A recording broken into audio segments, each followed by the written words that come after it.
धरती के ज्ञान सितारे,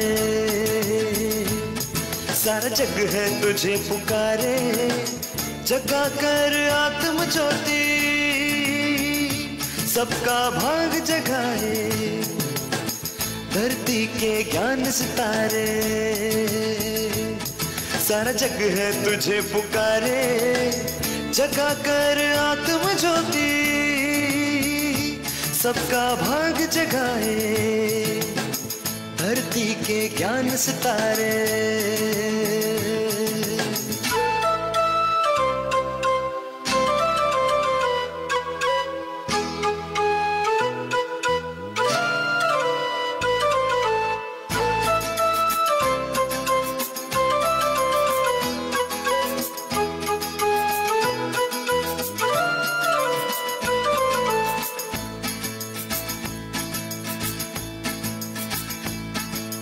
अंधकार में भटके हुओं को सच्ची राह दिखाए, सूरज बन आंखों में चमके प्रेम मिलन मिलाए।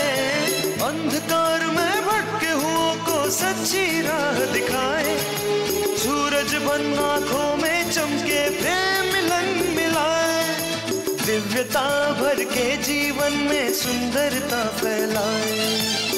धरती के ज्ञान सितारे, सारा जग है तुझे पुकारे, जगा कर आत्म ज्योति, सबका भाग जगाए।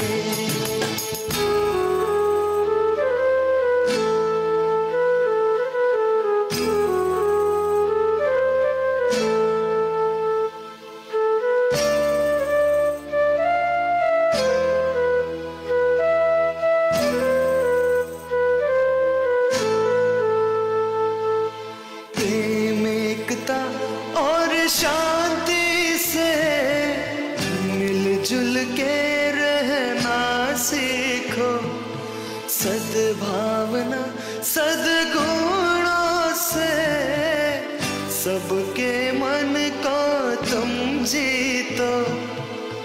आशाओं के दीप जला के कर दे दूर अंधियार। धरती के ज्ञान सितारे, सारा जग है तुझे पुकारे, जगा कर आत्म ज्योति, सबका भाग जगाए। धरती के ज्ञान सितारे,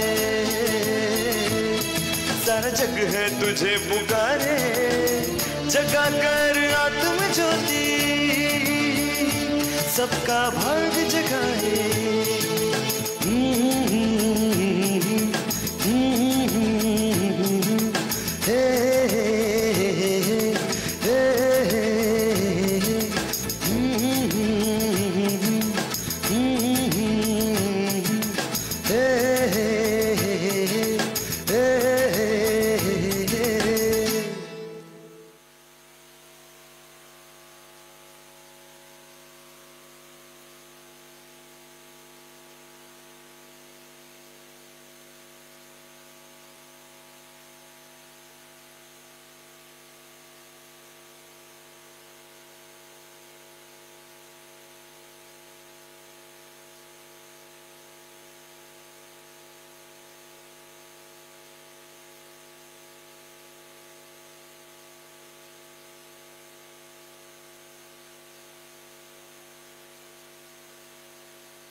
ओम शांति।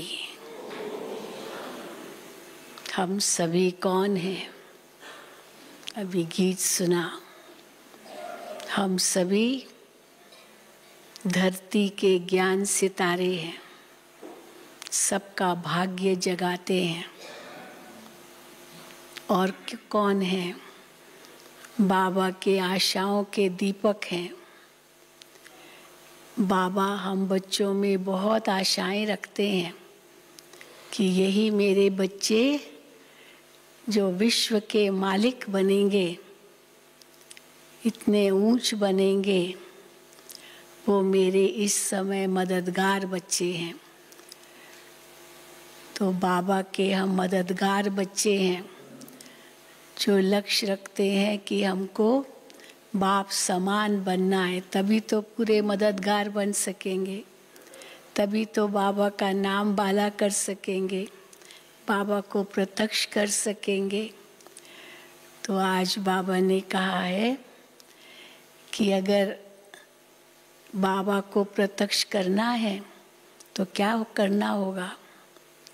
इतना ऊंच लक्ष्य बाबा देते हैं, उस तक पहुंचने के लिए क्या करना होगा।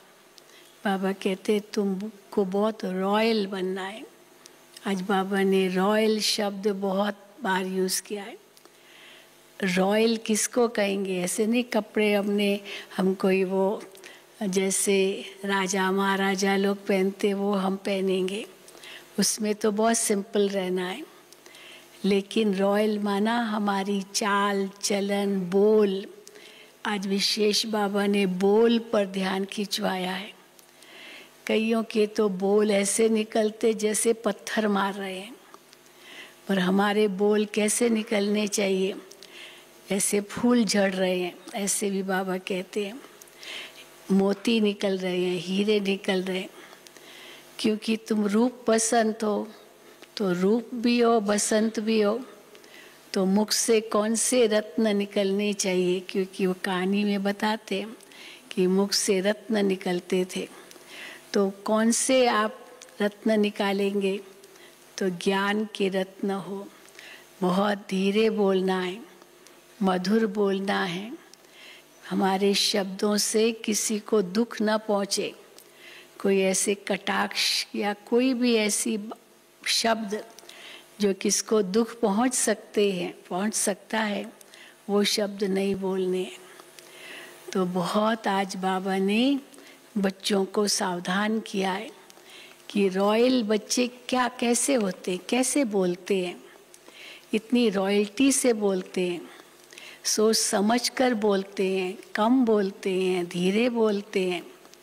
तो ऐसे बच्चों को रॉयल बनना है। तो सुनेंगे बाबा के माँ वाक्य। और आज तो मुरली के बाद आज भैया दूज है, दिवाली का अंतिम दिन। 5 दिन तक दिवाली ही चली, उसके पहले दशहरा हुआ, नवरात्रि हुई, त्योहार ही त्योहार थे। और आज भैया दूज है, भाई बहन का दिन। तो मुरली के बाद सभी को तिलक दिया जाएगा, मस्तक पर तिलक सबको मिलेगा। ये आत्मा अकाल तख्त पर विराजमान है, तो अकाल मूर्त आत्मा की निशानी है, देही अभिमानी स्थिति की निशानी है।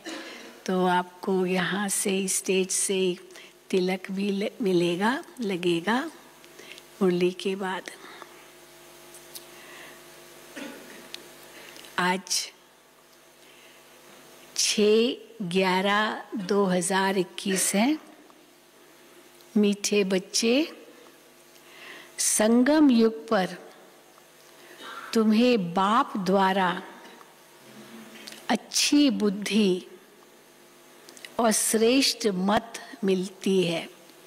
अच्छी बुद्धि, सद्बुद्धि, श्रेष्ठ मत, सुमत जिसको कहते हैं।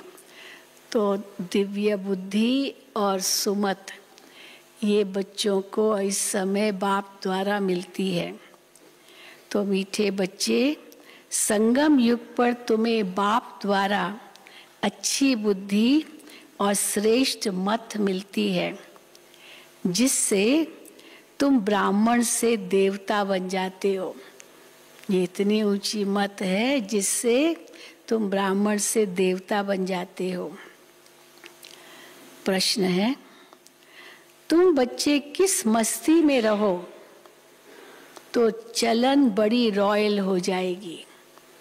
अंदर में मस्ती हो, वो विकारी मस्ती की बात नहीं है, अंदर में रूहानी मस्ती हो तो हमारी चलन कितनी रॉयल हो जाएगी। तो बाबा पूछते हैं, तुम बच्चे किस मस्ती में रहो तो तुम्हारी चलन बड़ी रॉयल हो जाएगी।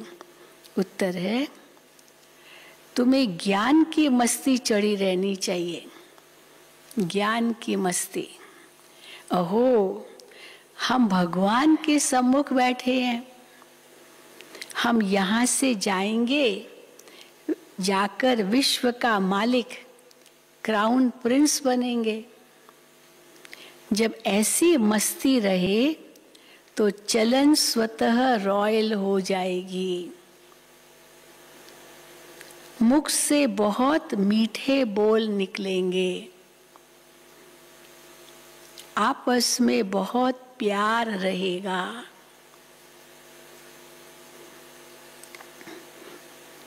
गीत है, महफिल में जल उठी शमा परवाने के लिए। ओम शांति। मीठे मीठे बच्चों, रूहानी बच्चों ने आकर ब्राह्मण बन रूहानी बाबा से ये जरूर समझा है कि हम है, कौन है हम है संगम युगी ब्राह्मण। बाप ने हमारी बुद्धि का ताला खोला है। अब हम समझते हैं कि ये है संगम युग। मनुष्य जो भी पतित भ्रष्टाचारी हैं, दुनिया में तो कहेंगे ना सब मनुष्य पतित भ्रष्टाचारी हैं, वो फिर पावन बन भविष्य में पावन श्रेष्ठाचारी पुरुषोत्तम कहलाएंगे। कितना कंट्रास्ट होगा अभी के मनुष्य जो पतित भ्रष्टाचारी है और भविष्य में पावन श्रेष्ठाचारी होंगे। तो बाबा को कहते हैं, अब हम समझते हैं कि हम संगम युग पर हैं और मनुष्य जो भी पतित भ्रष्टाचारी है वो फिर पावन बन भविष्य में पावन श्रेष्ठाचारी पुरुषोत्तम कहलाएंगे। ये लक्ष्मी नारायण कभी तो पुरुषार्थ कर पुरुषोत्तम बने हैं ना, ऐसे थोड़ी बने हैं, पुरुषार्थ किया उन्होंने तब जाके पुरुषोत्तम बने हैं। ये इन्हों की हिस्ट्री जरूर चाहिए, कैसे बने ये पुरुषोत्तम। इन लक्ष्मी नारायण का राज्य कब स्थापन हुआ, ये सारी हिस्ट्री चाहिए। न कलयुग में न सतयुग में, कब इनका राज्य स्थापन हुआ, न कलयुग में न सतयुग में। स्वर्ग स्थापन होता ही है संगम पर। इतने विस्तार में तो कोई जाते नहीं है, न कभी सोचते हैं लक्ष्मी नारायण की पूजा तो करेंगे, लेकिन ये कैसे बने, कब बने, इतने ऊंचे, क्या इन्होंने कर्म किए आदि आदि, ये तो कोई भी नहीं जानते। तो इतने विस्तार में तो कोई जाते ही नहीं है। तुम जानते हो ये संगम युग है। कलयुग के बाद सतयुग नई दुनिया होती है, तो जरूर संगम युग भी होगा। कलयुग पुरानी दुनिया, सतयुग नई दुनिया, तो बीच में ये संगम युग है। तो बाबा कहते जरूर संगम युग भी होगा, दोनों के बीच का युग। फिर नई दुनिया में नया राज्य होगा, तो बुद्धि चलनी चाहिए। आज बाबा ने कहा है बुद्धि को चलाओ, ऐसे नहीं बस सुना और पूरा हुआ। बुद्धि को चलाओ, अंदर विचार सागर मंथन करो, बुद्धि चलनी चाहिए। तुम जानते हो बाप द्वारा हमको अच्छी बुद्धि और श्रीमत मिल रही है। कहते हैं, हे ईश्वर, इनको सदैव सुमत अथवा अच्छी मत दो। है ना, बच्चे थोड़े नटखट ना होते हैं, चंचल बहुत होते हैं, समझते नहीं है कुछ क्या करना है। तो माँ बाप कहते हैं भगवान इनको सुमत दो, सुमति अच्छी मति दो, श्रेष्ठ बुद्धि दो। तो इसलिए भगवान को कहते हैं ईश्वर इनको सदैव सुमत अथवा अच्छी मत दो। वो सारी दुनिया का बाप है, सबको अच्छी मत देने वाला है ना। कई होते हैं ना आपस में क्या करे समझ में नहीं आता। अभी कौन उनको मत देवे, तो कोई बुजुर्ग के पास जाएंगे, भाई आप ही दे सकते हो, आप अनुभवी हो। तो बाबा से और अच्छी सुमत कौन देगा, अच्छी मति कौन दे सकता है। तो ये वो तो सारी दुनिया का बाप है, सबको अच्छी मत देने वाला है। संगम युग पर आकर अपने बच्चों को अच्छी मत देते हैं, जिसको पांडव संप्रदाय और दैवी संप्रदाय शास्त्रों में लिखा हुआ है, गीता में है। तो पांडव संप्रदाय कौन थे? हाँ, ईश्वरीय मत पाने वाले थे। और आसुरी संप्रदाय कौन थे? जिन्होंने ईश्वरीय मत का पालन नहीं किया। तो जिसको पांडव संप्रदाय और दैवी संप्रदाय शास्त्रों में लिखा हुआ है, ब्राह्मण संप्रदाय और दैवी संप्रदाय को भी कोई समझ नहीं सकते। ब्रह्मा द्वारा ही ब्राह्मण संप्रदाय बन सकते हैं। कैसे बनेंगे ब्राह्मण संप्रदाय? ब्रह्मा द्वारा ही। परम पिता परमात्मा ही ब्रह्मा द्वारा ये रचना रचते हैं। ब्राह्मण संप्रदाय की रचना परमात्मा ही ब्रह्मा द्वारा रचते हैं। प्रजापिता है, तब तो इतने सब ब्रह्मा कुमार और कुमारियां हैं। जब तक कोई आकर तुम ब्राह्मणों द्वारा ज्ञान न लेवे, तब तक किसी की भी सदगति हो नहीं सकती। ज्ञान केवल बाबा कहते तुम ब्राह्मणों के पास है, जब तक तुम्हारे पास कोई नहीं आए तब तक किसी की सदगति नहीं हो सकती। तुम्हारे पास बहुत आएंगे, सन्यासी भी आएंगे। बाबा ने कहा साकार मूल्यों में अभी कि जब सन्यासी आए और वो आपके सामने झुके, और जो राजाएं, नाम के तो राजाएं हैं ना अभी भी, वो आपके पास आए, तब समझो अभी अंत नजदीक है। तो बाबा कहते तुम्हारे पास बहुत आएंगे, सन्यासी भी आएंगे और धर्म वाले भी आएंगे बाप से वर्षा लेने। उनको संदेश तो मिल ही जाएगा ना कि बाप आया है, तुम उनको याद करो तो तुमको मुक्ति का तो वर्षा मिल ही जाएगा। भले जीवन मुक्ति का नहीं मिलेगा और धर्म वालों को, लेकिन मुक्ति का तो मिलेगा ही। और जीवन मुक्ति तो वैसे भी हर एक की होगी जब भी वो सृष्टि मंच पर आए। तो बाबा कहते हैं सब सन्यासी भी आएंगे और धर्म वाले भी आएंगे बाप से वर्षा लेने। स्वर्ग में उनका पाठ नहीं है, परंतु संदेश सबको देना है कि बाप आया है। इस समय हिंदू कहलाने वाले कोई भी देवी देवता धर्म को जानते ही नहीं है। नाम तो बहुत अच्छा रखाते हैं ना, लक्ष्मी नारायण भाई, राधा कृष्णन भाई, कितने अच्छे अच्छे नाम, सीताराम भाई।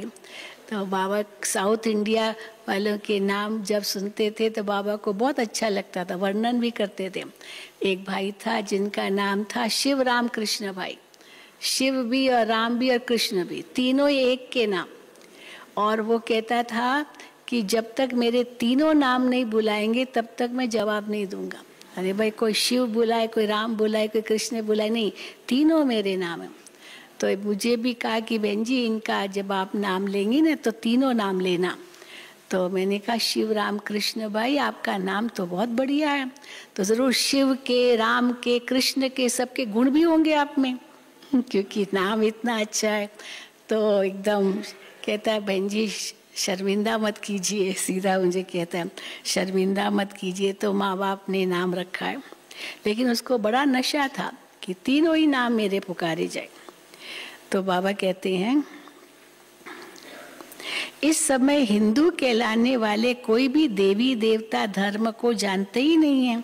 वो जो पहले सतो प्रधान थे, वो फिर तमो में आने के कारण अपने को देवी देवता कहला नहीं सकते हैं।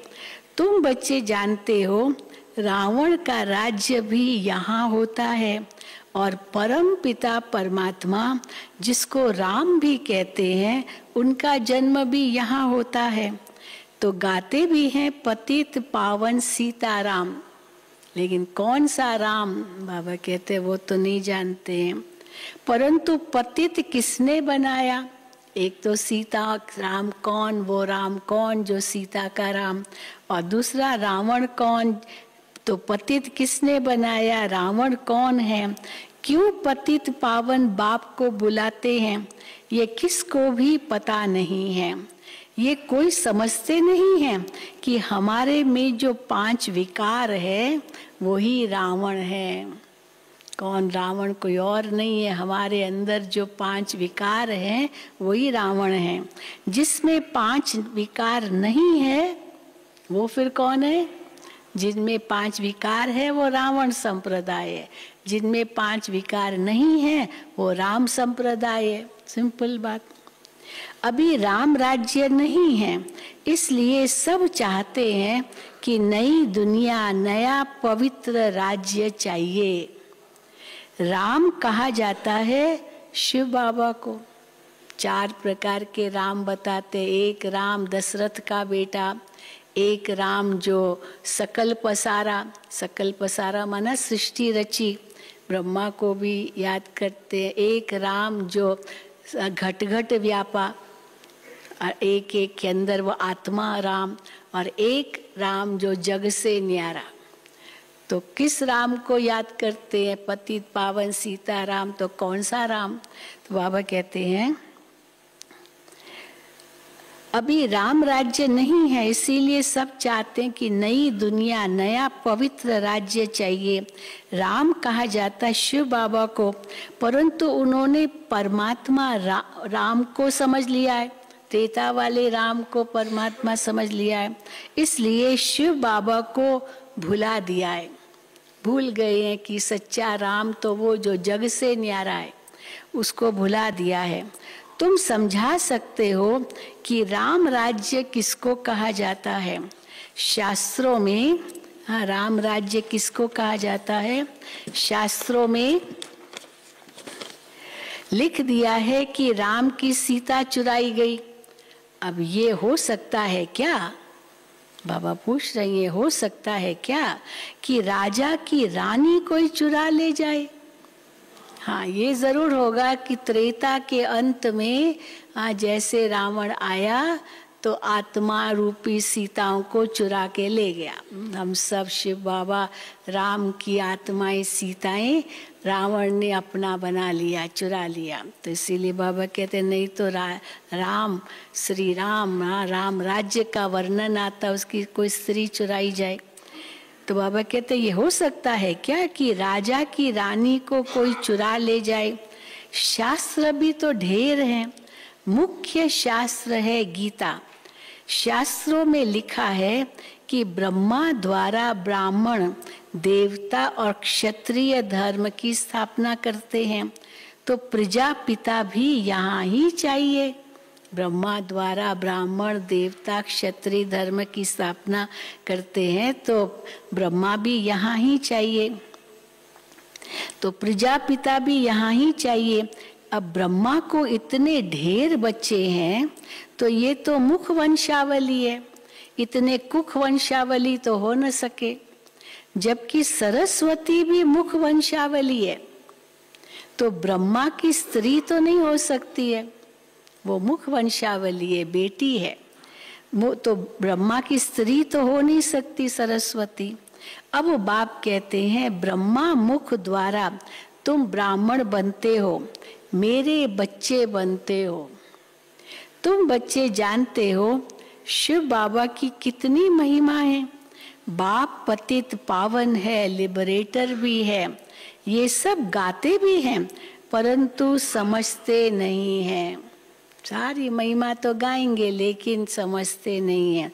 इसलिए पहले बाप का परिचय देना है कि वो पतित पावन है, गीता का भगवान भी वही है।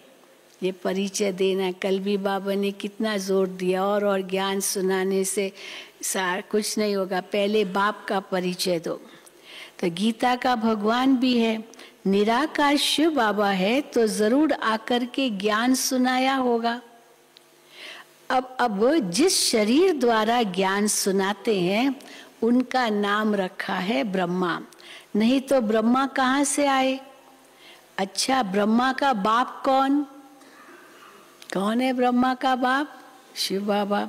ब्रह्मा विष्णु शंकर का रचयिता कौन है? क्योंकि इनको त्रिदेव कहते हैं ना, देव देव महादेव, तो त्रिदेव है ये। लेकिन देवों का देव जो त्रिदेव के भी ऊपर है वो कौन? ब्रह्मा विष्णु शंकर का रचयिता कौन? ये है गुह्य प्रश्न। त्रिमूर्ति देवता तो कहते हैं, परंतु ये आए कहाँ से?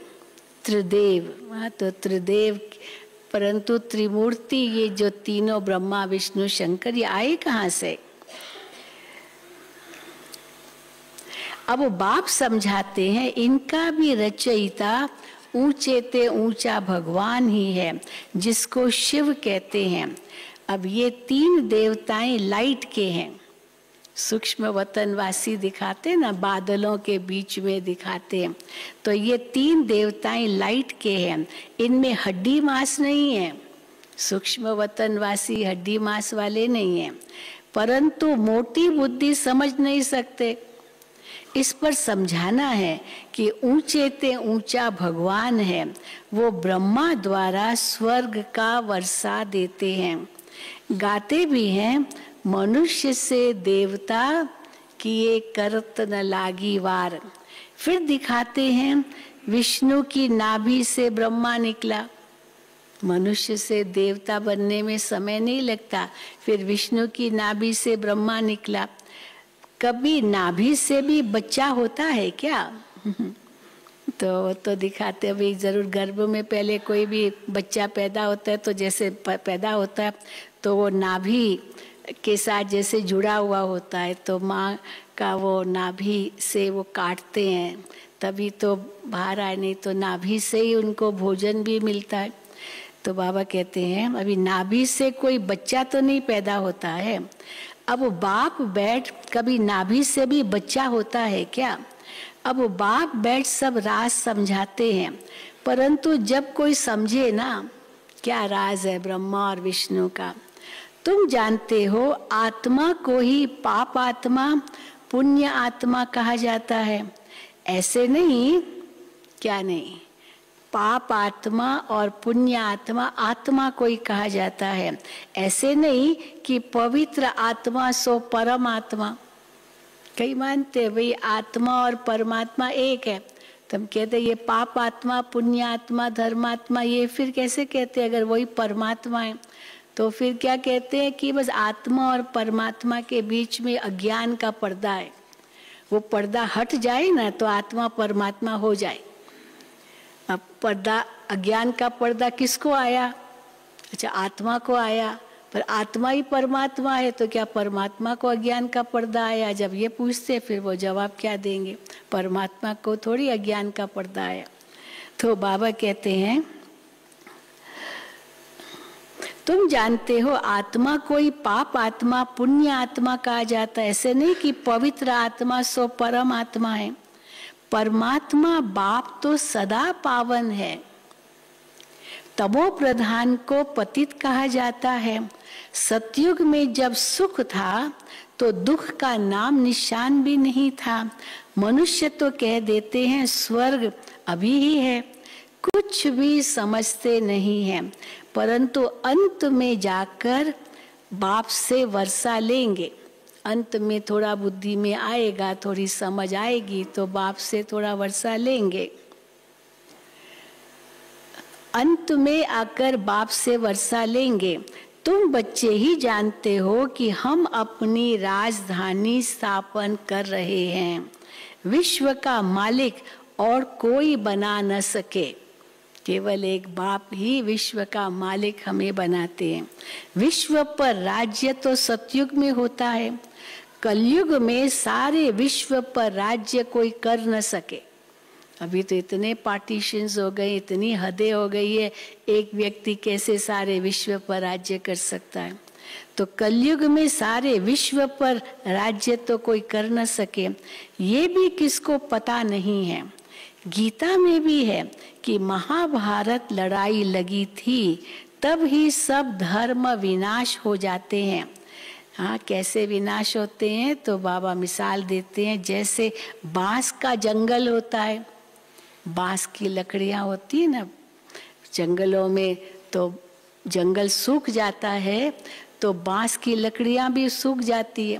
फिर वो बांस की लकड़ी, बैम्बू, तो उनमें वो फ्रिक्शन पैदा हो जाता है, आपस में टकराती है लकड़ियां, और जैसे वो बांस की लकड़ियां टकराती है उसमें से आग निकलती है, और आग निकलने से वो सूखे जंगल सब जल जाते हैं। तो वही बाबा कहते हैं, तो ये महाभारत लड़ाई लगी थी तभी सब धर्म विनाश हो जाते हैं।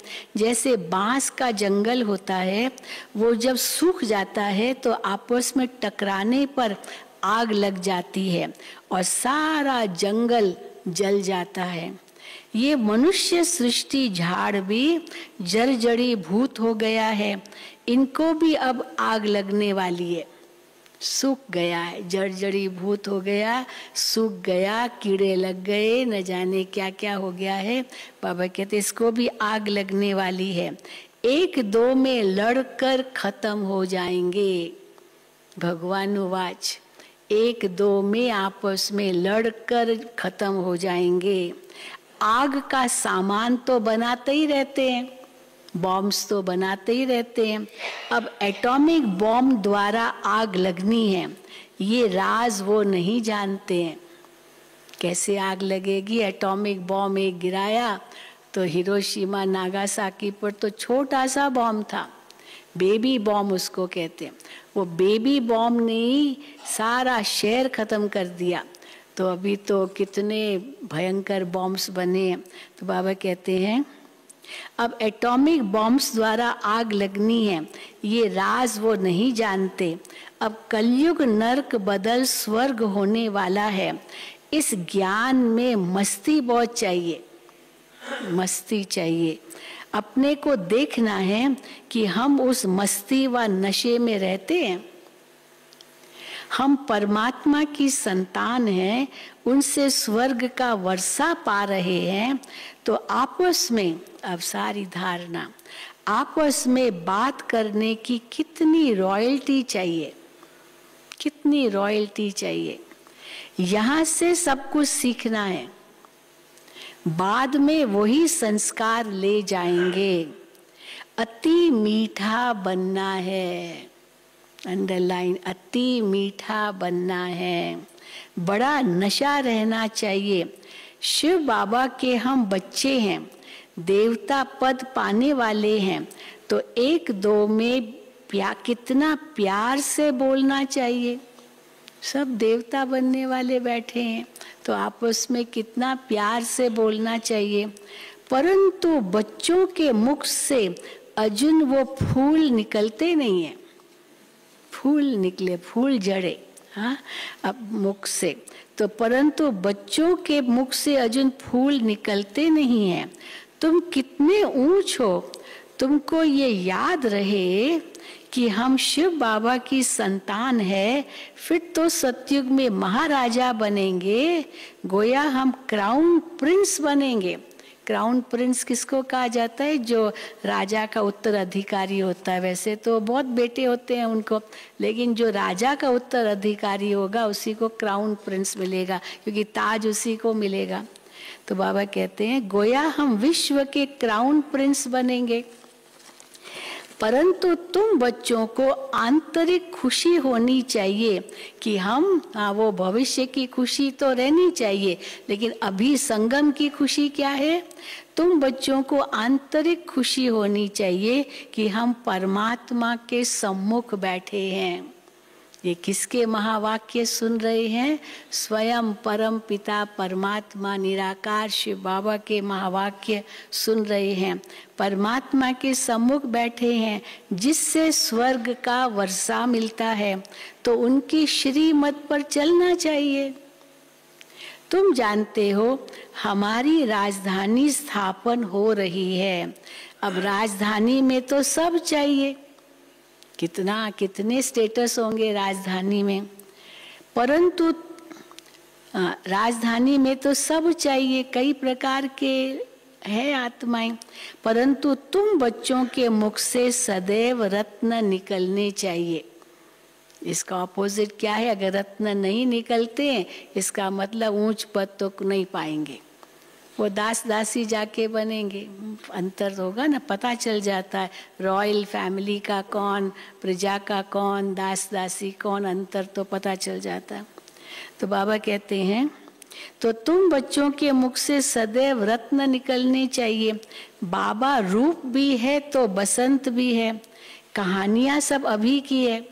रूप बसंत दो भाइयों की कहानी सुनाते हैं, तो एक तो बहुत सुंदर था और एक बहुत अच्छा गीत गाता था, तो उसके जैसे मुख से फूल बरसते थे। तो बाबा कहते कहानियां तो सब अभी की है। बाप है ज्ञान का सागर, वो ज्ञान की वर्षा करते हैं। बाकी वो इंद्र देवता तो बरसात बरसाते हैं, ऐसी बात तो है नहीं।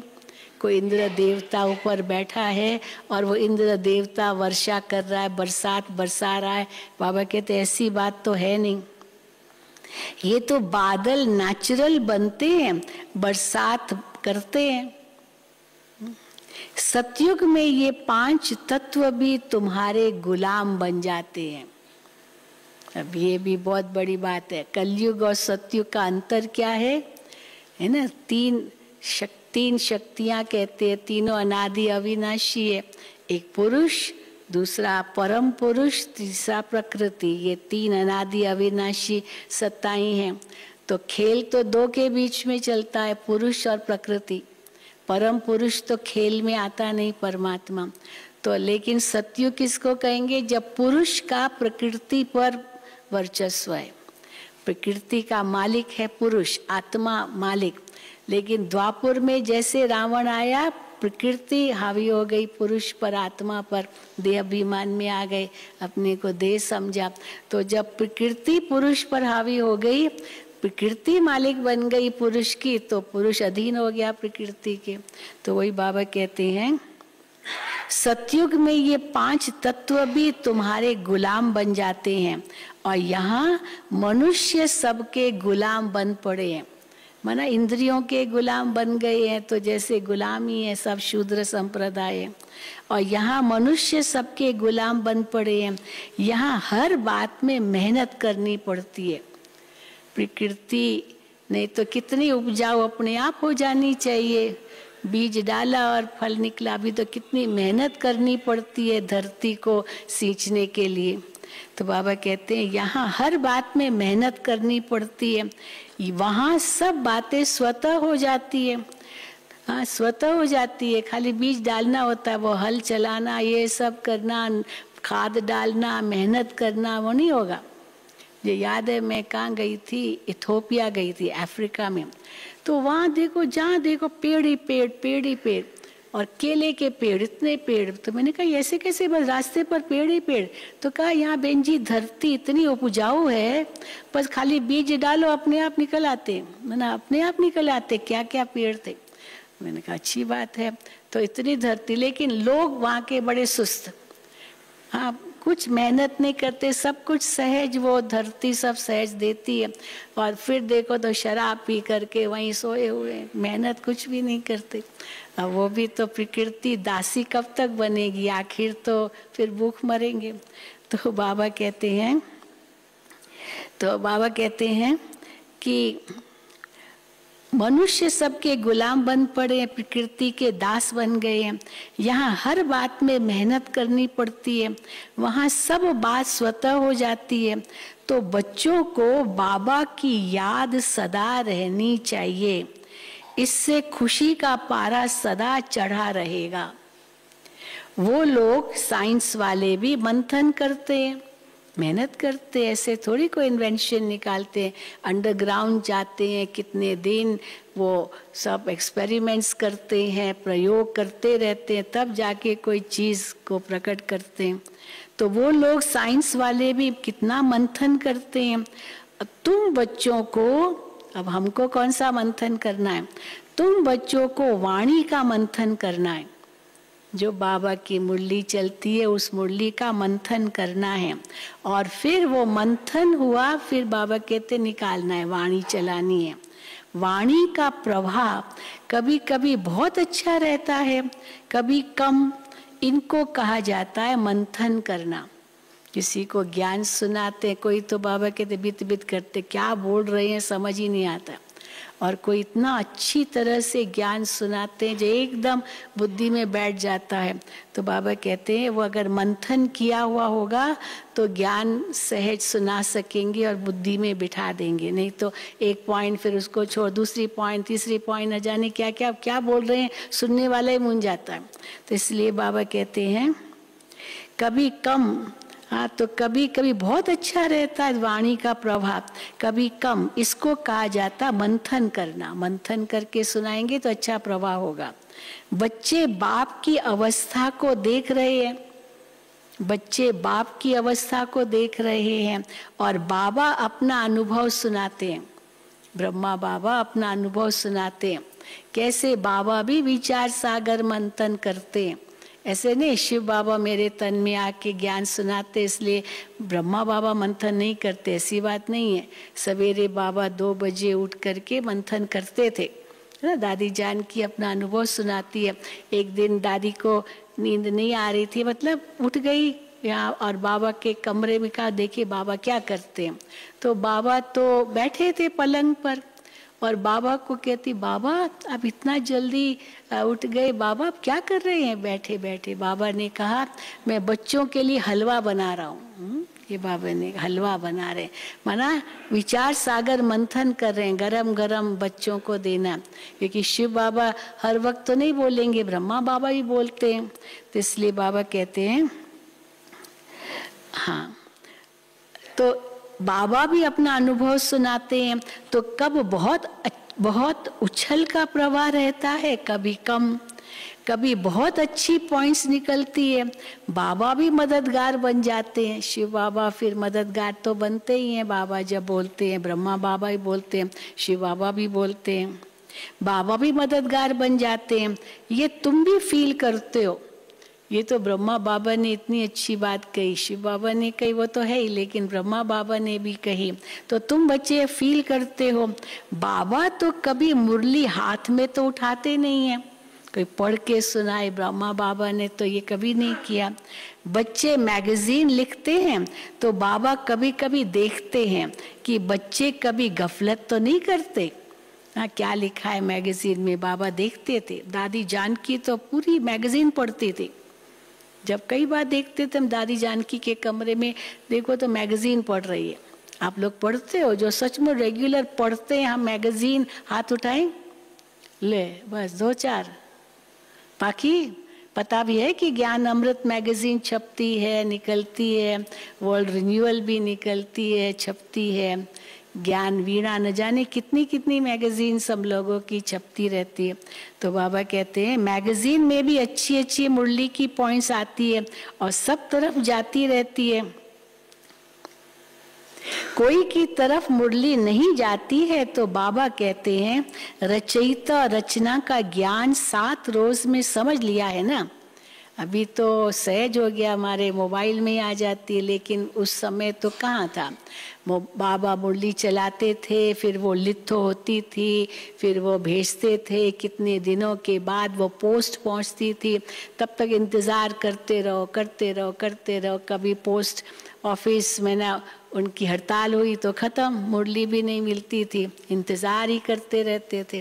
तो बाबा कहते चलो नहीं मिली किसी कारणवश तो भी क्या है, ज्ञान तो है, कोई पुरानी मुरली भी उठा के पढ़ सकते, ज्ञान तो नित्य नया है, और मैगजीन भी पढ़ सकते हैं, बहुत कुछ है। तो इसीलिए बाबा कहते हैं कोई की तरफ मुरली नहीं जाती है तो बाबा कहते हैं रचयिता रचना का ज्ञान 7 रोज में समझ लिया है ना, बाकी क्या चाहिए?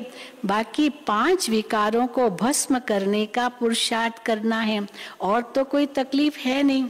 तुम बच्चे कोई के भी सत्संग में जा सकते हो, अब जाके सुनो क्या सुनाते हैं वो। तो कोई के भी सत्संग में जा सकते हो, सेवा करने का भी उमंग आना चाहिए। जब सब धर्म वाले इकट्ठे होते हैं तो समझाना चाहिए कि हर एक का धर्म तो अलग अलग है, भाई भाई कहते हैं परंतु मिलकर एक तो हो नहीं सकते। सब धर्म मिलकर एक हो जाए ये तो हो ही नहीं सकता है, ये सिर्फ कहने की बात है। सब मिलकर एक हो जाए ये कहने की बात है। बाप कहते हैं मैं आकर के ब्राह्मण बनाए फिर देवी देवता धर्म स्थापन करता हूँ, वहां दूसरा कोई धर्म रहता नहीं सतयुग में। ये वही महाभारत लड़ाई है, गीता में भी इसका वर्णन किया हुआ है। ये एक ही पढ़ाई है, गीता ज्ञान है, पढ़ाई है। तो बाबा कहते हैं ये एक ही पढ़ाई है, पढ़ाने वाला भी एक ही है। ज्ञान जब पूरा होगा, बाबा कहते हैं ज्ञान जब पूरा होगा तो बाप कहते हैं मैं भी चला जाऊंगा। अभी तक बाबा गया नहीं है, ज्ञान पूरा हुआ नहीं है ना, पढ़ाई चल रही है। ज्ञान जब पूरा होगा तो बाप कहते मैं भी चला जाऊंगा। मुझे कलयुग के अंत में ज्ञान सुनाना है, मुझे कल्प कल्प आना है, 1 सेकंड भी कम जास्ती नहीं होगा। जब ज्ञान पूरा हो फिर कर्मातीत अवस्था में चले जाएंगे तो विनाश भी हो जाएगा। दिन प्रतिदिन तुम्हारी सर्विस बढ़ती जाएगी। यहाँ तो न किसी में पवित्रता है न दैवी गुणों की धारणा है।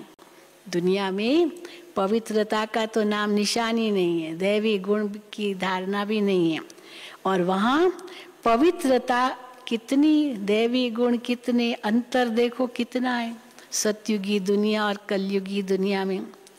तुम अभी संगम पर बैठे हो, यही पुरुषोत्तम युग है। अभी तुम पुरुषोत्तम बन रहे हो, परंतु अगर पुरुषोत्तम बन रहे हो तो बाबा कहते परंतु वो जलवा, वो चलन भी तो चाहिए ना। कहने तक थोड़ी है कि हम पुरुषोत्तम बन रहे हैं, वो जलवा दिखाना चाहिए, पता चलना चाहिए कि सचमुच ये पुरुषोत्तम बन रहे हैं। वो चलन भी चाहिए। कभी मुख से पत्थर नहीं निकालने चाहिए, रत्न ही मुख से निकलने चाहिए। अभी तुम देवता समान गुलगुल बन रहे हो, गॉड आकर गॉड गॉडेस बनाते हैं। देवताओं को ही भगवान भगवती भी कहते हैं, परंतु ऐसा बनाते कौन है? गॉड ही गॉड गॉडेस बनाएंगे, भगवान ही भगवान भगवती बनाएंगे, तो बनाता कौन है ये कोई भी नहीं जानते। तुम्हारी बुद्धि में पूरे रचयिता रचना का नॉलेज है, फिर औरों को आप समान बनाने की भी जवाबदारी है। बहुत आते रहेंगे, स्वदर्शन चक्रधारी ब्राह्मण ही बनते हैं। माया के तूफान भी बच्चों को ही आते हैं। हाँ, दुनिया वालों को तो माया के तूफान की तो बात ही नहीं है, ये बच्चों को ही आते हैं। कहाँ तूफान आने से भी हड्डी हड्डी टूट जाती है। तूफान आने से भी, माया क्या तूफान आया, 5वें मंजिल से गिरा, काम विकार में फंसा, तो बाबा कहते हड्डी हड्डी टूट जाती है। चलते चलते कोई डिससर्विस भी करते हैं। बाप कहते हैं कोई भी छी छी काम नहीं करो, छी छी काम नहीं करो। हाँ, कितनी बड़ी बात है ये। तुम मुख वंशावली हो, ब्रह्मा मुख वंशावली ब्राह्मण हो, वो है कुख वंशावली। कितना फर्क है। वो जिस्मानी यात्रा पर ले जाते हैं, जो कुख वंशावली ब्राह्मण, पंडे सब ब्राह्मण ही होते हैं, तो वो जिस्मानी यात्रा पर ले जाते हैं। तुम्हारी है रूहानी यात्रा। तुम बेहद के बाप से वर्षा ले रहे हो। ये भी किस में अकल नहीं है? किस बात का अकल नहीं है? जो समझे कि वो भी ब्राह्मण हम भी ब्राह्मण। परंतु सच्चा ब्राह्मण कौन है? वो अकल चाहिए समझने का, किसको कहेंगे सच्चा ब्राह्मण। परंतु सच्चा ब्राह्मण कौन है? वो ब्राह्मण अपने को ब्रह्मा कुमार तो कहला नहीं सकते हैं। तुम अपने को ब्रह्मा कुमार कहलाते हो तो जरूर ब्रह्मा भी होगा, परंतु उनकी बुद्धि में ये बातें आती नहीं। जो पूछे कि आप ब्रह्मा कुमार कैसे कहलाते हो, तो ब्रह्मा होगा जरूर, तो हम कहेंगे हाँ है, वो हमारा अलौकिक पिता है। पर बुद्धि में ये बातें आती नहीं। जो पूछे, बाबा कल्प कल्प तुम बच्चों को आकर ये बातें समझाते हैं कि तुम ब्रह्मा की औलाद ब्राह्मण सब भाई बहन ठहरे, फिर वो विकार में कैसे जा सकते? अगर कोई जाते हैं विकार में भाई बहन कहलाते हुए भी, तो ब्राह्मण कुल को कलंकित करते हैं। अपने को ब्रह्मा कुमार कुमारी कहलाकर फिर पतित हो नहीं सकते। अच्छा, मीठे मीठे सिकीलदे बच्चों प्रति माता पिता बाप दादा का याद प्यार और गुड मॉर्निंग। रूहानी बाप की रूहानी बच्चों को नमस्ते। हम रूहानी बच्चों की रूहानी बाप दादा को याद प्यार गुड मॉर्निंग और नमस्ते। धारणा के लिए मुख्य सार पहला, वाणी से जो सुनते हो, बाबा की मुरली से जो सुनते हो उसका मंथन करना चाहिए। वाणी से जो सुनते हो उस पर मंथन करना है। पुरुषोत्तम बन रहे हैं इसलिए चलन बहुत रॉयल बनानी है। मुख से कभी पत्थर नहीं निकालने हैं। दूसरा, बहुतों को आप समान बनाने की जवाबदारी समझ सर्विस पर तत्पर रहना है। कोई भी छीछी गंदा काम करके डिससर्विस नहीं करनी है। वरदान, एक रस स्थिति द्वारा अति इंद्रिय सुख की अनुभूति करने वाले सर्व आकर्षणों से मुक्त भव। एक रस स्थिति द्वारा अति इंद्रिय सुख की अनुभूति करने वाले सर्व आकर्षणों से मुक्त भव। जब इंद्रियों की आकर्षण और संबंधों की आकर्षण से मुक्त बनो, तब अति इंद्रिय सुख की अनुभूति कर सकेंगे। इंद्रियों का आकर्षण और संबंधों का आकर्षण, इनसे मुक्त बनो तो अति इंद्रिय सुख की अनुभूति कर सकेंगे। कोई भी कर्म इंद्री के वश होने से जो भिन्न भिन्न आकर्षण होते हैं वो अति इंद्रिय सुख व हर्ष दिलाने में बंधन डालते हैं। लेकिन जब बुद्धि सर्व आकर्षणों से मुक्त हो, एक ठिकाने पर टिक जाती है, हलचल समाप्त हो जाती है, तब एक रस अवस्था बनने से अति इंद्रिय सुख की अनुभूति होती है। स्लोगन, अपने बुद्धि की लाइन सदा क्लियर रखो तो एक दो के मन के भावों को जान लेंगे। अपनी बुद्धि की लाइन सदा क्लियर रखो तो एक दो के मन के भावों को जान लेंगे। बुद्धि की लाइन क्लियर तो एक दो के मन के भावों को जान जाएंगे। अच्छा, ओम शांति, ओम शांति, ओम शांति।